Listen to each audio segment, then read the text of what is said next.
battery is what gives your vehicle the juice the engine needs to crank each day. When the battery starts to go bad, you can easily replace it.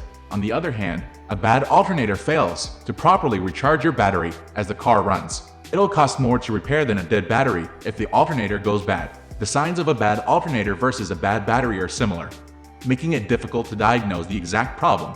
Now it is time to jump in the main video. Today we are going to tell about signs of a bad alternator battery. Let's dive into the deep of this video.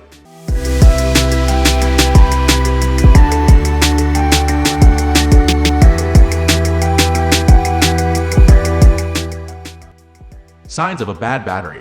Let's see the common symptoms of a dead battery. First, check the dashboard battery gauge. The battery should be giving a charge, even while the vehicle is off. If the dashboard lights are dim, something is likely wrong with your battery.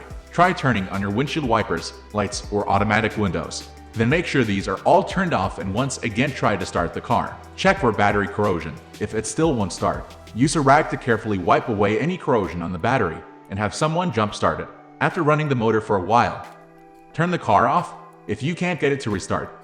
This is a sign the alternator is doing its job of keeping the battery working while the motor is running, but the battery isn't retaining the charge when the alternator has stopped. The car battery could be old. As batteries age, they become less able to retain a charge because the metal inside corrodes.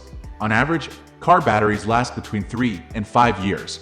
Eventually, the level of battery charge diminishes to the point where, no matter how much power the alternator gives to it, the battery can't hold enough power to start the car. Your radio won't turn on if your ignition is in the M position. The battery should be able to run your radio, headlights, windshield wipers, and other electronic components. If you notice your radio display or headlights flickering or dimming, there's a good possibility your battery isn't well charged. Your car starts and dies immediately.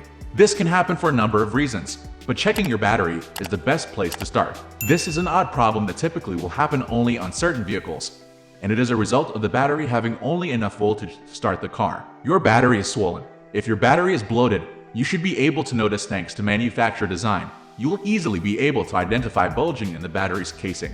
This problem occurs when your alternator has overcharged the battery due to a bad voltage regulator.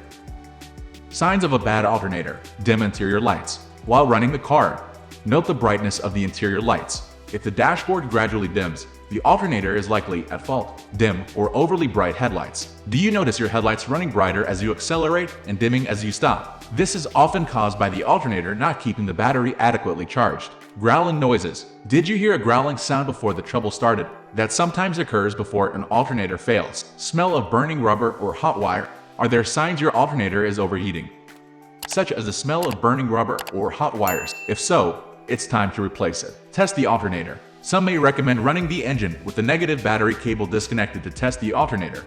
However, this is not a good idea because it could damage the electrical system of your vehicle and cause greater problems. Find out how to test an alternator.